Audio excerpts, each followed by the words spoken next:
Our guests this week on ANN Satellite Television are Majed Etwijiri and Edward Tebbutt, and we're going to talk about the whole problem in Libya today. We're going to talk about nationalism when it comes to food, and we're going to talk about God.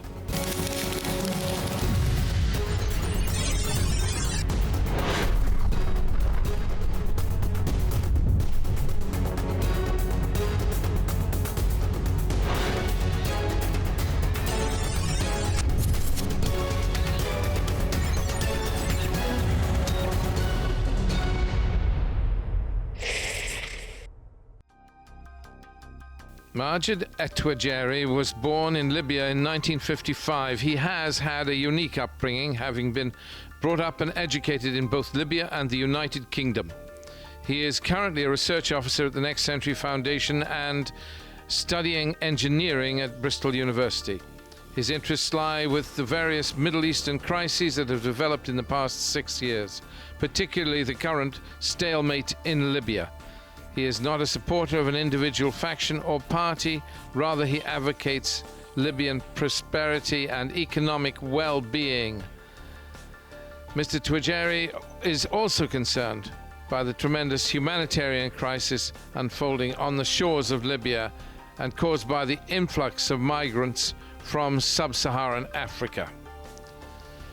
Edward Tebbutt is a graduate in Arabic and Middle Eastern Studies from the University of Exeter.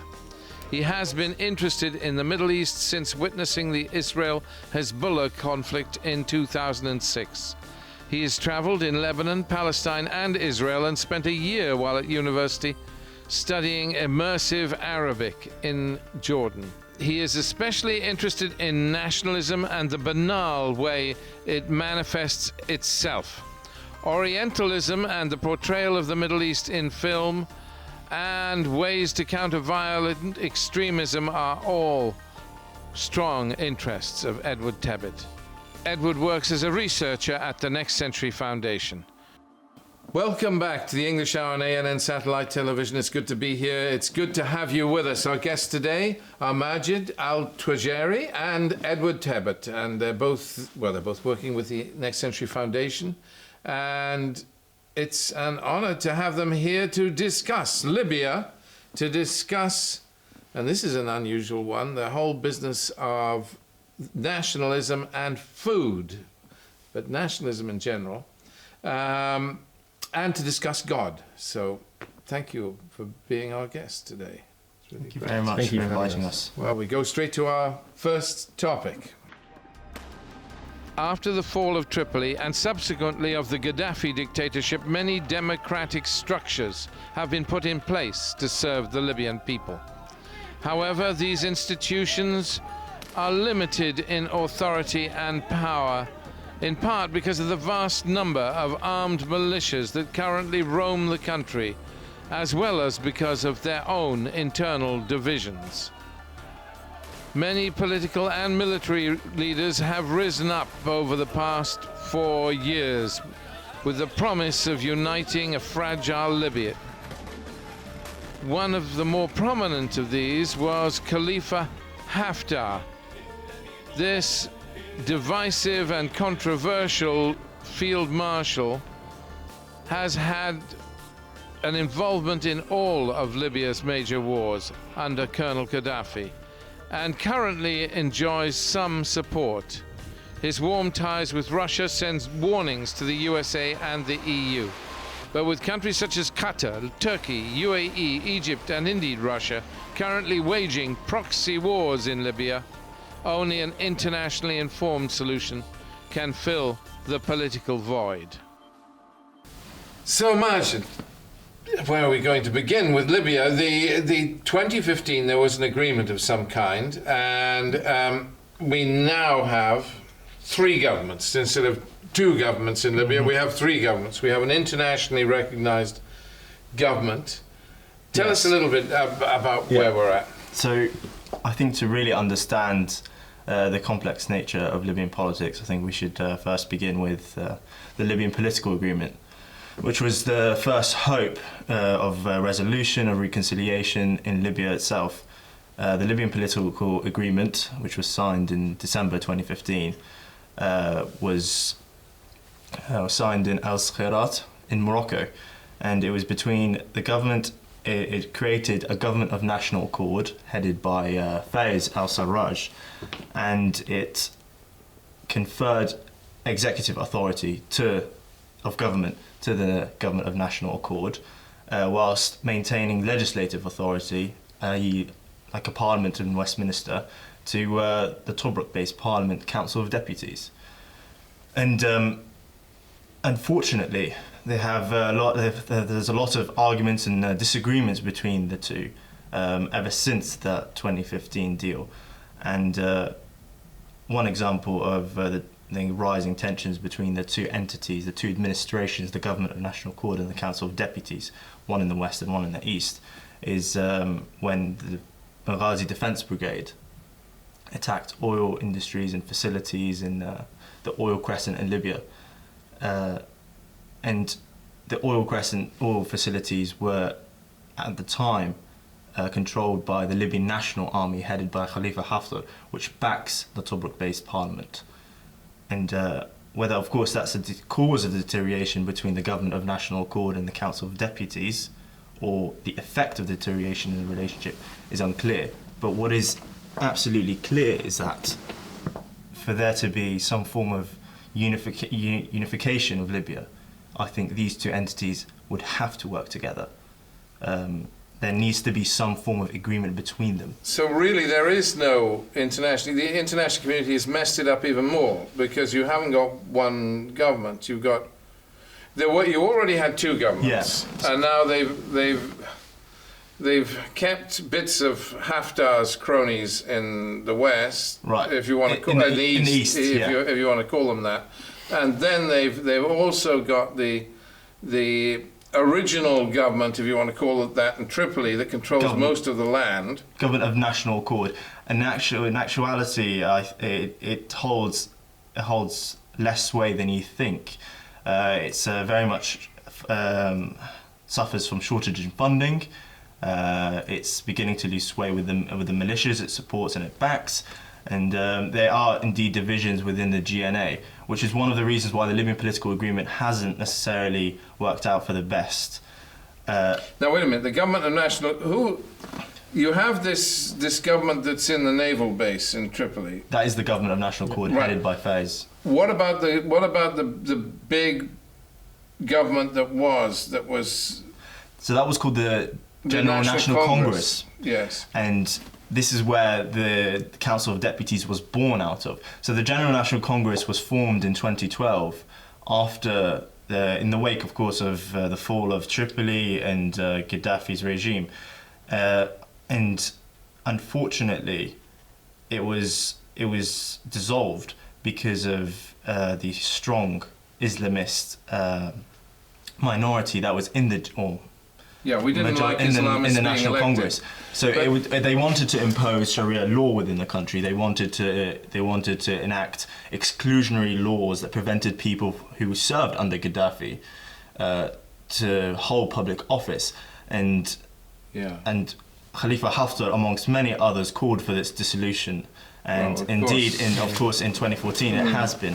Although, interestingly, it has made a revival. It's enjoying a lot of support by Islamist militias, currently based in Misrata and in some parts of Tripoli. And the Islamist militias that are backing the GNC have been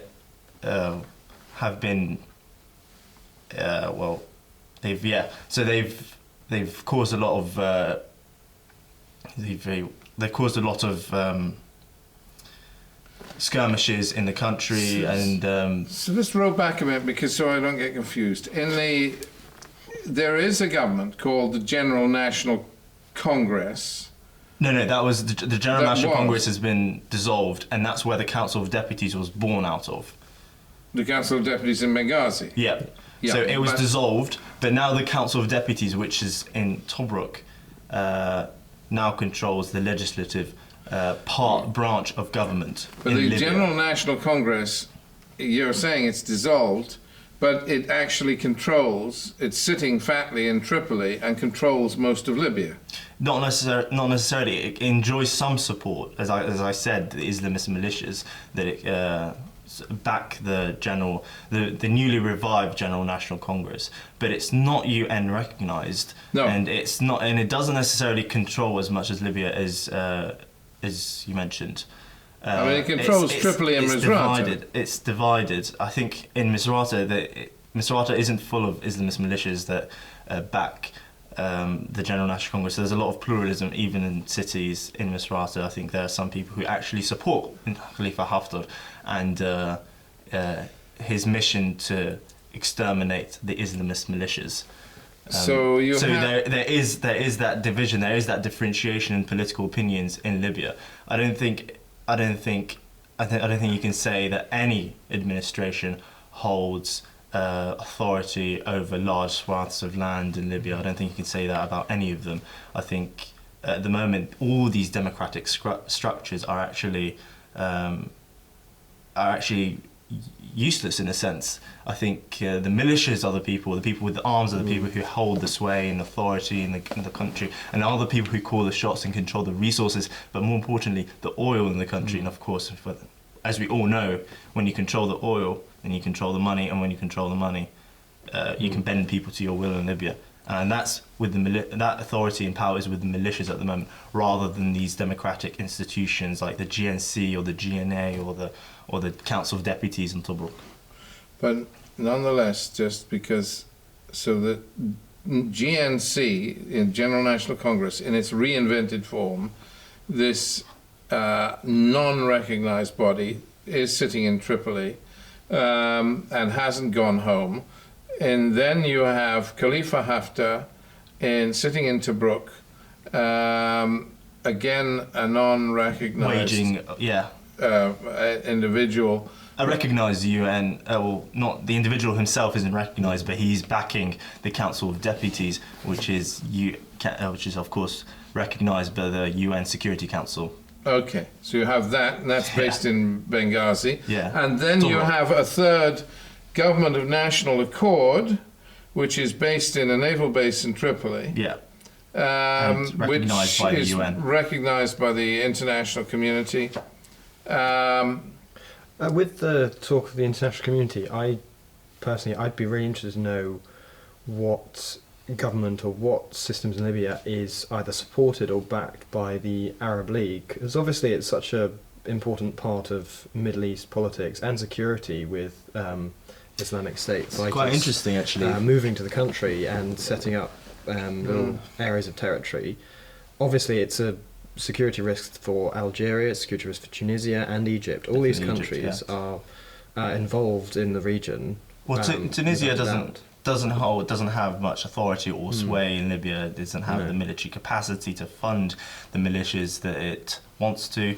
But I think it's Egypt, UAE, Qatar, a non-Arab state, Turkey, Russia, and of course the US and Europe covertly, all meddle, well, not necessarily meddle because that's a disparaging term, but are involved in Libyan state of affairs at the moment. And on the ground, I think Russia currently fund Khalifa Haftar's armies. Russia can fund Haftar. Yes. Egypt I was associated with Khalifa. But of course also Russia. And that was because of the US is left a void in the country after it's sort of after the no-fly zone, dithering. So you have Russia and Egypt and the United Arab Emirates backing Haftar. Yes, I'd say the United Arab Emirates indeed do back Haftar. They've been bombing in Libya, haven't they, the UAE? The main aim of all these countries is to not exterminate, but perhaps cleanse the country of extremist groups. Not just extremist groups, but also Islamists. Well, I mean, presumably, especially with Sisi's new government. Yes, exactly, and his war against the Muslim Brotherhood, of course. But then the Muslim Brotherhood aren't really I mean, of course, there are Islamists in Libyan politics, many Islamist groups, but it's not like the Muslim Brotherhood in Egypt. It's a sort of Libyan homegrown soup, isn't it? It's a muddle of Islamic groups. Yeah. They don't even call themselves. It's a sort of consortium, isn't it? But I mean, in its core principle, I don't think we lots of should people disparage see- Islamist militias. I think, or not militias, but Islamists themselves. Some Islamists in the country of Libya, and I'm sure elsewhere, have no connection with violence or discriminatory type ideologies. I think Islam is extremely central to these people's beliefs, and I think to have some hope of a unified Libya, I think we need to incorporate them in the democratic institutions that we in the West prop up or support. It's well known that banning we shouldn't blackguard Islamist them and groups disparage them. doesn't stop the ideas from spreading. If anything, it makes people more extreme, exactly, because they go underground. And they feel you have persecuted. another section of Libya that is truly was truly out of control in Derna, don't you? That would be more extreme IS groups. Who've. But I mean, it's students who feel disempowered and have taken to the streets, as it were, and seized control. I mean, Derna still remains out of control, or is it's?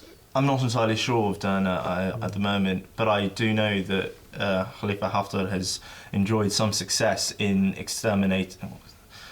Exterminate is probably the right word. It's the wrong word here, but clear out, mate, perhaps. Islamist extremists from Benghazi, and obviously in the Oil Crescent, as I've seen in the news, he's had some. Benghazi is a bit of a war zone, isn't it? Does he control it? I think at the moment I'm not entirely sure, but I think at the moment he controls the majority of Benghazi. He's had a lot of success, and I think that success, and on the back of that success, he's gained a lot more support. And I think, in the way forward, Khalifa Haftar has to be part of that solution. He's put himself in a position where he's going to need to be. Exactly, and he's looking to impose some sort of military rule.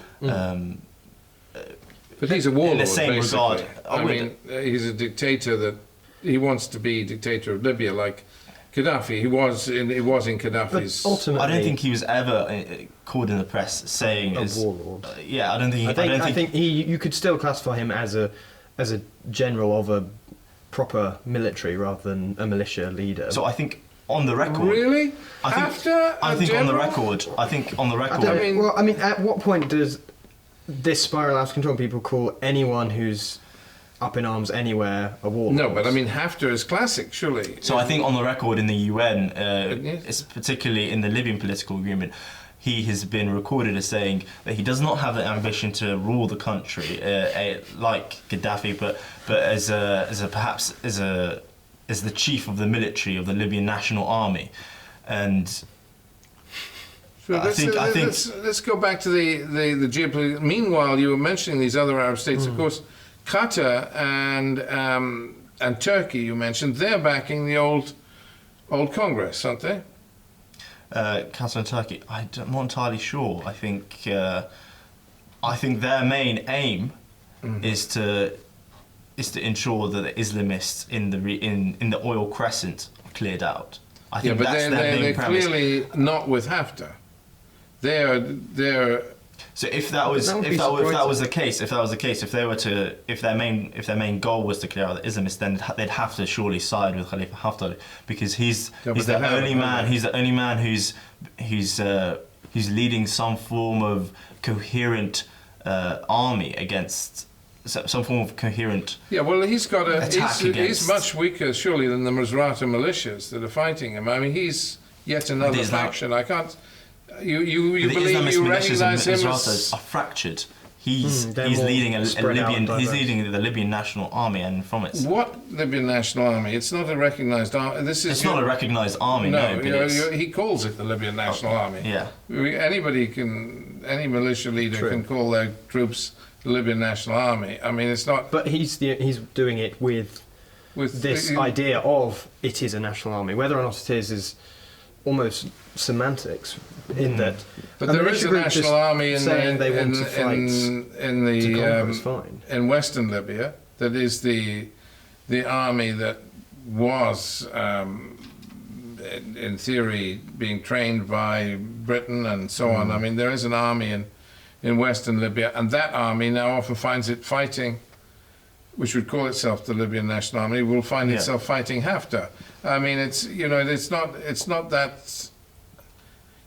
I mean, if you go to Misrata on a Friday, and as I have done, and you stand there in the demonstrations, they'll be shouting "Down with Haftar."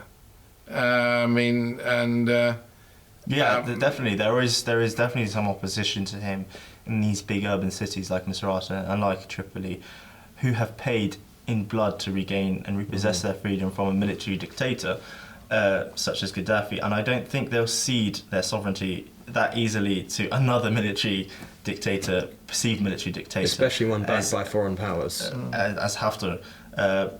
But like I said, he is gaining a lot of support in the past few months, and he has to be part of the solution. We can't just ostracize him and neglect him. He is going to be integral to the formation and unification of Libya. But he's not a healer, and his diplomatic skills are very much dubious. So in that sense, there needs to be, the government of national accord needs to step up, and Faiz al-Sarraj, one of his deputies have actually been recorded as saying that he's a cuddly bear with no teeth, needs to also step up to work with Haftar for the greater good of Libya and for the welfare of the Libyan people. I think. And the old people in the General National Congress, I mean, they need to step aside. I think that's defunct. It should be defunct, and it should be abolished, in my opinion. Because they remain there, though. Yeah, of course, they remain there. They enjoy some support in, like I said, in Tripoli and Misrata. And then, when it comes down to it. But I think because Libya has become such a battleground, a tug of war of power and resources and oil, and a battleground for foreign powers to wage their proxy wars, you know, like I said, the UAE, Qatar, Turkey, Russia, I think only an internationally informed solution would be able to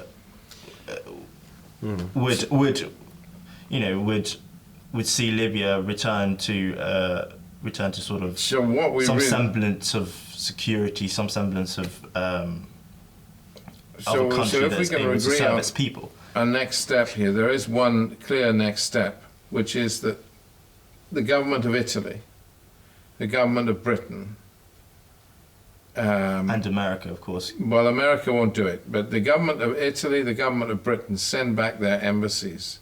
I mean, if they reopened embassies in Tripoli and liaised with these people properly, then we might have the beginning of, because at the moment there's nothing. There's not a single government has it. But I don't think we should be.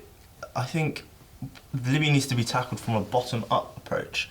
I don't think sending embassies or delegates to Libya will help solve the region. I think there'll still be insecurity and instability within the country. What needs to happen is there needs to be a creation of some form of security entity, either a police force, easier said than done, of course, but a police force, or maybe an army that crosses the whole political spectrum. One that serves the civilians rather than pander to the needs of the foreign interests. People can essentially get back to normal life. Yeah, exactly. And one that submits to civilian authority. I think that's what needs to happen. Creating these democratic institutions, you know, like GNC, GNA, it's all moot. It's all useless unless there's some way in which the rule of law can be enforced. Okay, that's a very good way to conclude, because we're limited by time. Well, we've already overrun on this first subject, but thank you so much. That's very, very powerfully said. Bless you, Majed. We move on to our next subject for discussion. Food plays a significant role in nation building, and most countries have one or more food dishes. In an increasingly globalized world, most food is readily available on the global market, but there are increasing accusations of appropriation or microaggression due to the lack of cultural understanding. As an aspect of soft or banal nationalism, food is used by countries to tell their nationalist stories and as a way to sanction countries' exports. The boycott, divestment and sanctions movement argues that we should boycott produce from the Palestinian territories occupied by Israel. And some argue that a full boycott of wider Israel is appropriate because buying from them is considered support for the country. And some argue that a full boycott of wider Israel is appropriate because buying from them is considered support for Israel. Well, Edward, we're going to talk about nationalism and food, and it's a world in which there's a lot of food nationalism. The hamburger from America, the Cornish pasty from Cornwall, French have got their snails. Everybody's got something. Libyans have got their Libyan soup. And Couscous. Couscous is everybody's, but Libyan soup is uniquely Libyan. Used to have. And then and hummus. You're an expert on hummus, Edward. I don't know if I call myself an expert. So. Well, I mean, hummus. One thing I know is it comes from Levant. It certainly doesn't originate in Libya, but the first where? cultivation of chickpeas, to the best of my knowledge, is in the just south of Turkey, in the Turkish hills. That's where the first sort of pottery. So hummus is Syrian then? Well, presumably because of the environment of caves and things that are well preserved, and there hasn't been invaders and trampling of that land repeatedly, so they survived for archaeologists to discover. The first reference of hummus is from an Egyptian cookbook in the 13th century, as we would now call sort of mush chickpeas as hummus, essentially. And it's a political issue, isn't it? Who owns hummus? Oh, yeah, well, everyone thinks they own hummus. Obviously, it's got a huge cultural history amongst the Arab peoples and Turkey as well to an extent. And now the Israelis claim it as well. So there's been hummus wars between Lebanon and Israel, where each tries to make a bigger vat of hummus and claim the origin. And they literally have hummus making competitions trying to make the biggest. Yeah, they've had in pretty sure in Beirut, and I'm not sure where in Israel, but they had competitions of making the biggest tub of hummus, essentially. Oh my goodness! But and does it matter? I mean, obviously. I don't think one nation can claim hummus over the other, because I entirely agree. In the 13th century there were the idea of there being an Israel or Lebanon or Syria wasn't there. There were just tribes, people living in the same sort of area. Food pathways aren't simple. They spread in the same way. The borders that we now have in Italy and France, right on that border, people will eat roughly the same food that they have done because of the area. But exactly. As this system of borders and states has happened, people have become territorial over certain food products, and culinary identities have shaped, and we now have the situation where people appropriate other people's food, of course, but not necessarily deliberately, even though they're heavily criticised for it. No, pasta's not originally Italian. No, it's not. Tomatoes aren't originally from Italy either. They're from the New World. So potatoes. So and what have we got? Britain's national dish is curry now, and the Indians still claim it's theirs, but it's actually British. We eat curry. Well, I think the important thing to stress when talking about Britain, especially because there is a history of Orientalist aspects to food pathways, especially in the West, where countries that have been colonial powers and spread influence across the globe have been able to take food and products back from their colonies or from places they've been and incorporate them into their food culture. Now, someone eating curry in Britain isn't necessarily stealing curry from Indian people or appropriating it, but it does have some negative aspects of history, and that is important to address, especially with things like hummus, where it cannot be denied that Jews now in Israel, who originally were from Yemen and other places, maybe ate hummus and it was part of their lifestyle because they lived in countries where it was popular. But in the Israeli case especially, there is this idea of, certainly in my opinion, a strong effort to manipulate this identity of hummus to suit their narrative and project that to especially American consumers as a Israeli dish, which fills in this broader narrative where Israel sort of promotes itself as a Mediterranean country, in the same vein, I would argue, as Italy or Spain, in this broad definition of Mediterranean food, which UNESCO has designated a culinary identity, essentially, despite it not being unique, because chickpeas aren't eaten in the same way in Spain as they are in Egypt. There's a food nationalism. There's also, and I can see that, and it's a bit, and you can see in America, yes, Jewish companies produce hummus, and there's specifically Sabra and Tribe are the two biggest right companies, and they are both owned by Israeli companies, parent companies in Israel. Right. So it conveys an impression that hummus is Israeli, but at the end of the day, who cares? I know. It's if people eat it, it is theirs. If Israelis have been eating hummus for 80 years before that country was even Israel, Zionists immigrants to the country.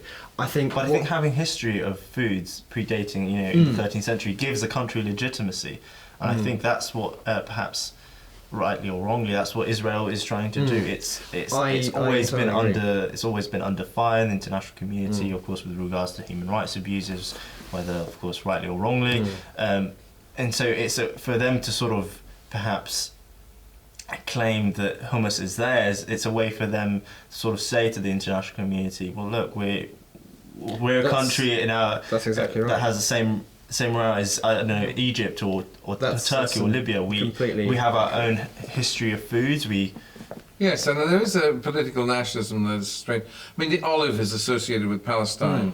Exactly. I mean, clearly, if you actually, I only know this because I did a tour of olive groves ridiculously in Syria, but oddly, there are more varieties of olive in Syria than all the rest of the world put together. So it is clear that the olive originated in the Syrian area, not actually in Palestine, but we associate it with Palestine. It becomes a national issue. The olive, I would argue, is certainly a food item that's spread throughout the Mediterranean, that it is associated, certainly in Western narratives, as Spanish as well, Italian, French to a little bit of an extent, Greece especially. All these countries and cultures in the Mediterranean have used, and that's just because that it was traded, because it was healthy or it was useful, and that's. So this is the soft politics of food. There is also the hard politics of food, where we, in many instances, will place sanctions. Personal individuals will sanction food products from certain areas, let alone governments. So you'll find that at the time of apartheid, there was a great move here not to buy South African produce. Produce, for instance, South African wine would have been frowned on. I mean, literally in the 60s, people would have frowned on, young people would have frowned at if you were serving a bottle of South African wine because of the apartheid, the personal sanctions. And we get some of this now with Israeli produce from the BDS movement. Yeah. Exactly. So just on the back of what you just said, I remember when I was living in Libya in 2005, there was a huge outrage within the Muslim community about the cartoons that depicted Muhammad as cartoons, the Danish ones. Yeah, the Danish ones that depicted him as a bomb, which is of course blasphemy and sacrilege, and there was a pervasive embargo against Danish produce, dairy, cheese, yogurt, and Now that was not government; that was people. that was the people exactly. But the government, of course, Gaddafi backed the movement Because it gave him more legitimacy and exactly more carrying out the will of the credibility. people, yeah. More credit. It gave him more credibility and made him Certainly. out to be the man of the people, the person who is perhaps the second coming of a prophet, even. So it is a tool in which people can protest against, stand up and defend what they think is. Undoubtedly makes a difference. There is no question that it clearly, if people boycott Israeli produce from the territories, which is what they've tried to do, or people are trying to do with this movement you referred to, I mean, it does irritate the government of Israel. There's no question. It just as in apartheid, boycotting South African wine was an irritation.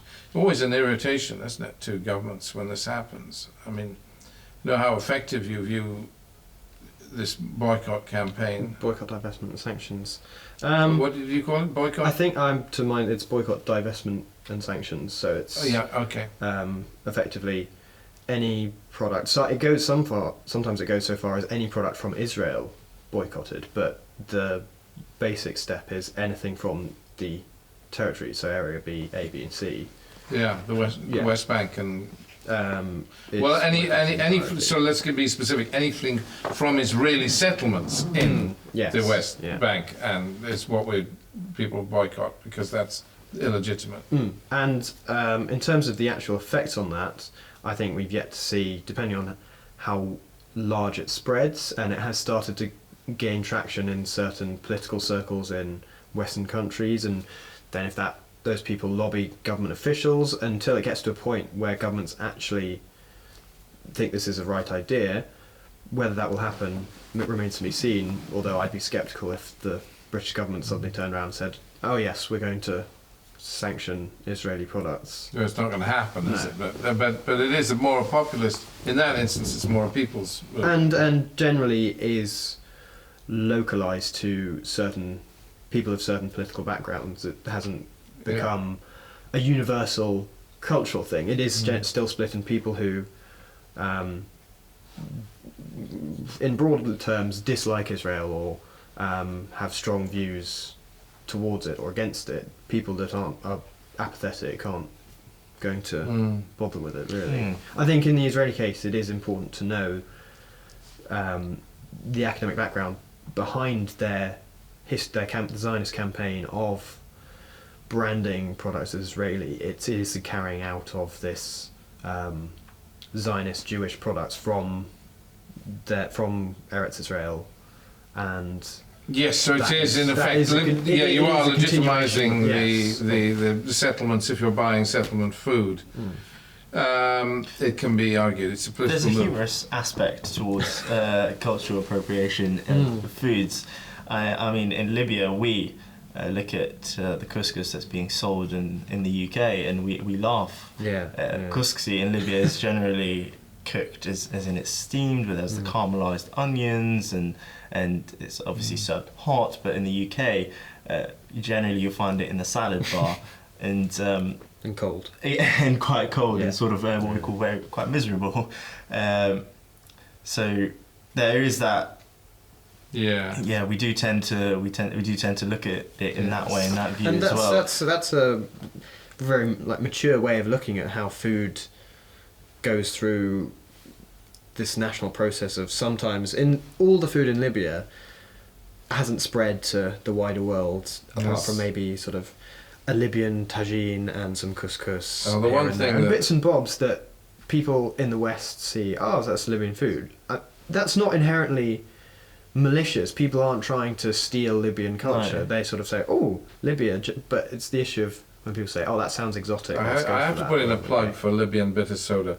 You know, when Gaddafi came in, there used to be a beer factory in Libya, and Gaddafi came in, and he of course closed it down. So they had to do something, and they started making bitter soda, which was It's like beer, non-alcoholic beer. It's non-alcoholic. It's soda. It's Campari flavor, so it's bitter, sweet, red soda. I used to love this stuff. I mean, love Yes. this. It was delicious. I remember it. Oh, was so good. And now you can't get it in Libya. You can get an imported variety that's half as good, but the Libyan factory seems to have closed down. And it That's was quite sad, uniquely unfortunately. Libyan. It was so good. It was so delicious. You could have exported that to the entire world. Yeah, there's a business idea for you right there. Yeah. Oh my goodness, it was good. I mean, if our oil resources run out, then we won't know what to do. Yes. Yes, Okay. exactly. I don't know whether we really dealt with the issue of Libya. We haven't really dealt with the issue of food nationalism, but we're going to go on to our third topic. But thank you. The things that must be done are less important than the things that should be done. Those that take this stance are believers in free will. Free will, the ability to choose between different possible courses of action, is an all-essential prerequisite for the concept of sin. The alternative worldview, that of determinism, postulates that only one course of action is possible. In other words, every action, every decision is in some way a reaction to what went before. In which case, does even God have free will? So God, we're going to talk about God, which is one of the world's most fascinating topics, and we're all obsessed with God. I'm ostensibly a Christian, you, Majed, are ostensibly a Muslim, and Edward, you're ostensibly something like, some way between an atheist and an agnostic, somewhere in there, in that ballpark. I would say I definitely agree with, I never thought I'd say this, with a quote from Hot Fuzz, which is, "I'm open to the concept of a God, I just don't believe in one." Okay, well there you go. So that's an open-minded atheist. Is that right? We all put ourselves in the boxes. Having lived more and more in the Muslim world, I find myself quite fond of the idea of the Prophet Muhammad's expression, anybody from whose hands and lips the world is safe is a Muslim. And indeed, I talked to one Ayatollah particularly about these issues, Safavi, and he tells me, okay, William, you're Muslim, you respect the Quran, you respect the Prophet Muhammad, but you're not Muhammad, and you never will be until you fast in Ramadan and give up whiskey. You know, I mean, so this is his line. But it's interesting, religious identity matters less to me, but what I find interesting is the issue of how we deal with what I see as the reality of the big questions, like why are we here? I mean, why is God here? Never mind, or if you don't believe in God, why is the universe here? Why is anything? I've been reading Mullah Sadr a lot lately, who is, I guess, a Muslim religious thinker, and he talks a lot about causality and why are we here? Should it be the Sound of Music question? You know, in the Sound of Music they have that song, "Nothing comes from nothing, nothing ever could." So. What ripped nothingness apart? But is that relevant? Why do we need to answer that question? Why can't God just create? It's interesting. Is it relevant? It's relevant to me. Also, why can't God just create? Does God even have free will? does God have a choice about creation? Is there an inevitability? Can you have God without creation? Can you have a pre-existent God? Surely, if a god or if God is omnipotent and omnipresent, then it precedes everything. There was, and then that's it. If you read Mullah Sadr, he doesn't put it as bluntly as this because he's a Muslim, but nonetheless, but reading between the lines, Mullah Sadr is saying you cannot have God without creation. Creation is inevitable. God is God. Creation is creation. They're like two halves of a whole. You can't have God without creation. In other words, God over the issue of creation, God has no free will. It's in God's nature to create. Yeah. Which is an interesting thought. And perhaps that's true. I mean, if you're believing God, and then Sadr then extends this to you, Edward, and says, "Do you have free will? Do I have free will?" And he asks this question. I mean, what makes up?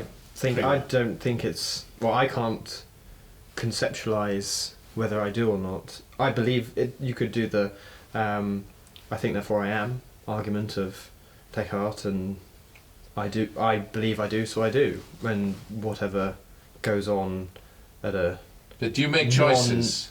Physical level. Well, is that as important as I believe I make choices? I personally would say that human drive and the willingness to succeed from our brains is just moving forward. In terms of a grander scale, I'm much more in step with scientific theories and tangible things such as gravity and entropy, especially, where the state of the universe and anything moves from order to disorder because it's the transfer of energy, and it's very easy. It's very difficult in a layman's terms. It's very difficult to tidy your room. It's very easy to just let it get messy. Yeah, but in practice, therefore, most things are just reactive. Most things that happen are reactive. Most things that you do, something happens, you react. I shout at you, you shout back. I hug you, you hug me back. And it applies to your work, it applies to everything. Everything is reactive. Violence comes in cycles. Nations react to nations. There's very little planning. There's very little. You very rarely find nations with any real strategy at all about their foreign affairs. There's no real foreign policy or visionary foreign policy. And there's no real vision in individuals. Individuals don't plan their lives. They don't decide what they're going to do and then go. They make the biggest decisions of their lives, like getting married, often just on chance and circumstance. And but we are. You could argue that we very rarely exercise free will. In fact, be quite empowering to make a point of making a choice every day and stepping outside the box and doing something you might not naturally do. I mean, these there are a lot of things that we just roll on in life, and we should sort of pause and do something different every now and again. And it's the whole of creation is in the same ballpark where it's all rumbling on. I mean, well, these are sort of big philosophical questions, and when you're talking about God, then philosophy has been around for centuries, and people struggle with these questions, and now theoretical physicists get on a molecular level and start doing mathematics to try and figure out things to do with creation and in science terms the Big Bang. But these are more to do with existential philosophical questions of why we're here talking about God, not necessarily the factual reality on the ground of many, many people around the world how God or gods interact with their daily lives and the role they play, or he plays, or she plays. Yeah, so we have a God that has a lot to answer for, because we have a very broken world, which is obviously it's almost entirely our fault, but nonetheless, I mean, God made us. But then if it's our fault, we are exercising free will, and it's not part of the present plan. Yes, okay, and the world is worse. The world has been made worse because everything is preordained. Yes. Well, that's possibly true. I mean, Majed, you believe in God? Yeah, I do. Right. But you don't get too wound up about these issues of causality and why we're all here and all of that? It's a good question. I don't necessarily... I think what is important is to personally is to believe that God exists, and not necessarily that he's omnibenevolent, but that he's omniscient and omnipotent. He's capable of everything and anything. But just because there's evil in the world, that doesn't necessarily mean that God's existence is impossible. No, I think it's so you believe saying something that is impossible or possible is so like finding a needle in a stack of needles. Yeah. Stating the obvious, you believe in eternal life. Yes. Yeah. I mean, so that's straightforward. And you believe in a day of judgment. Mm-hmm. Yeah. So it's a main tenet of Islam to believe in that. Right. So if you, and it basically, if your bad deeds exceed your good deeds, so to speak, in the eternal balance, then you believe in a hell. Yes. You hesitated, but yes. I had to think. Yeah, of course. I mean, I can't say whether God will do. I'm not God. I don't know, and I'm not necessarily a religious scholar. But I don't think God will condemn people to hell if their bad deeds exceed their good deeds. So you don't believe I think there's a way for them to redeem themselves. Okay. If they were to be sent to hell. Okay, so you believe there's a way out. Also, I don't necessarily believe that Christians or Jews or people of other beliefs than Islam are condemned to hell. I don't think that people that aren't Ahl al-Kitab. Yeah, exactly. I think heaven is reserved for people who are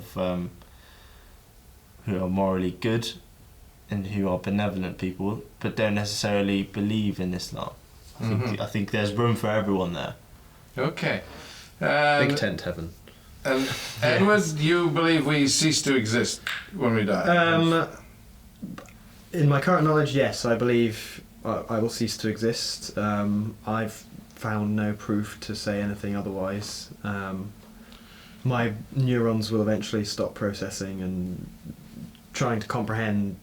It's trying to comprehend something beyond comprehension. So because belief is a choice at the end of the day. But the absence of evidence isn't the evidence of absence, is it? I mean, we can't necessarily. What a neat little phrase. That's very good. Yes. I just personally believe. I don't think the burden of proof should be on disbelievers to prove that there isn't a God. I believe that the burden of proof should be on believers to prove there is a God. Okay, but then we come back to the big question: why are we here? I mean, no. Why are we here? I know it can't be answered in science. Could do a cynical quip about to be on TV. No. But it's the existential question is actually fascinating to me because and it applies to God, if you like. Why is God here, or why are we here? If you're an atheist, you're still left with the same question. It doesn't matter whether you're an atheist or a believer. Why are we here? Why is anything here? Why? Surely the natural state. I mean, I would potentially use a religious argument of saying, you don't need to criticize God. He just is. that question doesn't necessarily need to be answered. We just are. It doesn't necessarily need to be answered. I find it does. Well, there are people who would say, "Oh, God just is. There is a God."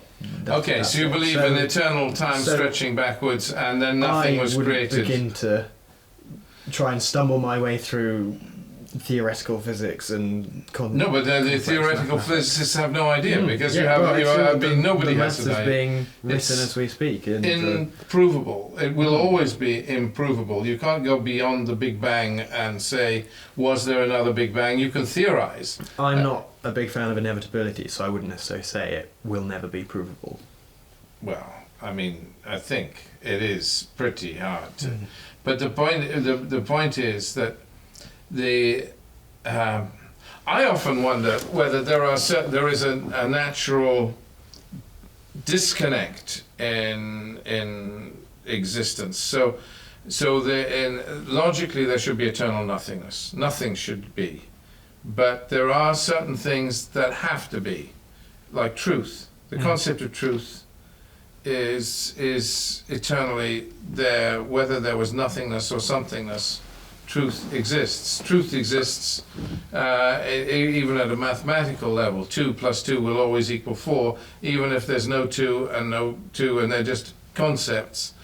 Truth as a concept exists even in eternal nothingness, and therefore you have some sort of disconnect. That means that creation is inevitable, that God is inevitable. I mean, because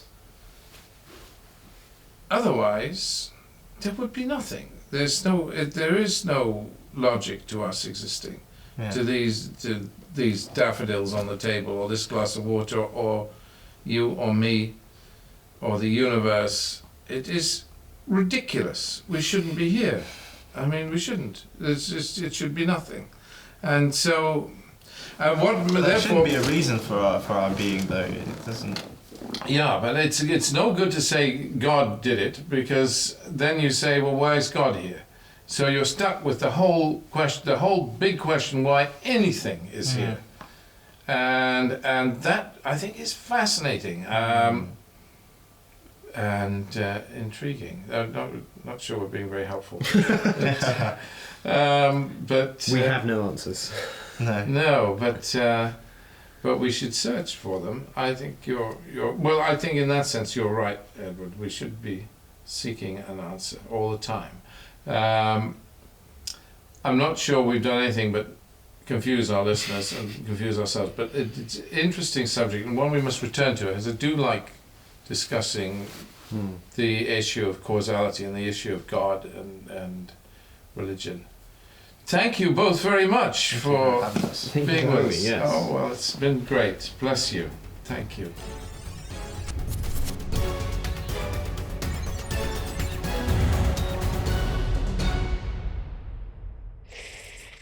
So that was interesting and thought-provoking. Libya was thought-provoking. I was interested by Majed's contention that Colonel Haftar was part of the solution rather than part of the problem.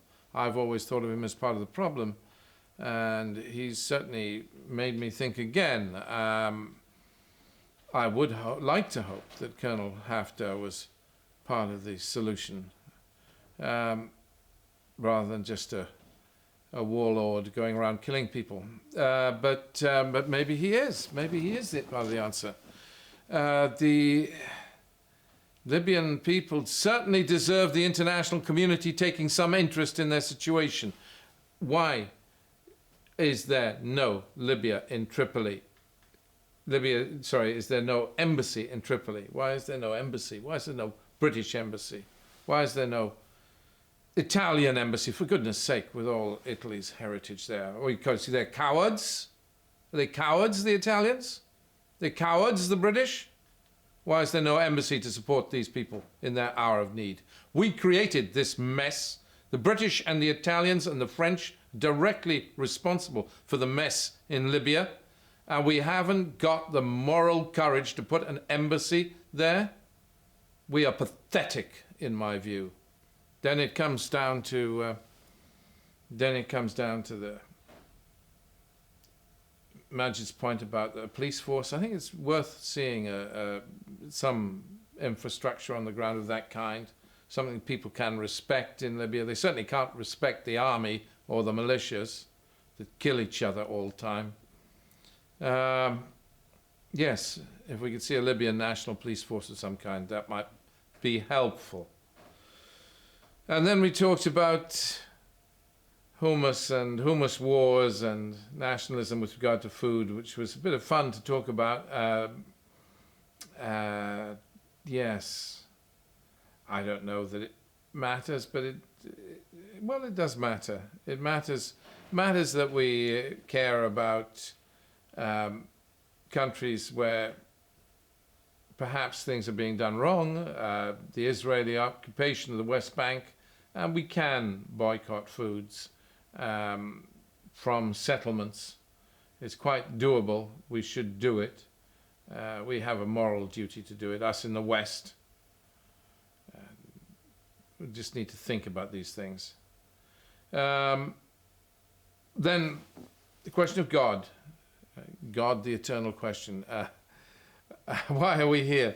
I'm just touched by Mullah Sadr. I've been reading him. I'm really misrepresenting him when he says that God has no free will, that creation is inevitable. But what he's saying, he's trying to make us think. Why are we here? Why is anything here? And these big questions do matter to me. Do you have free will? I think you should make a deliberate, random act of free will. Go out in the world today and do something that you would not normally do today. Phone your mother. Do something. Do something that you would not expect yourself to do today. Just as an act of free will. We don't exercise free will in our choices enough, and we really should. It's our world and the world that we make it. Thank you for being with us. Thank you for being our guests on ANN Satellite Television.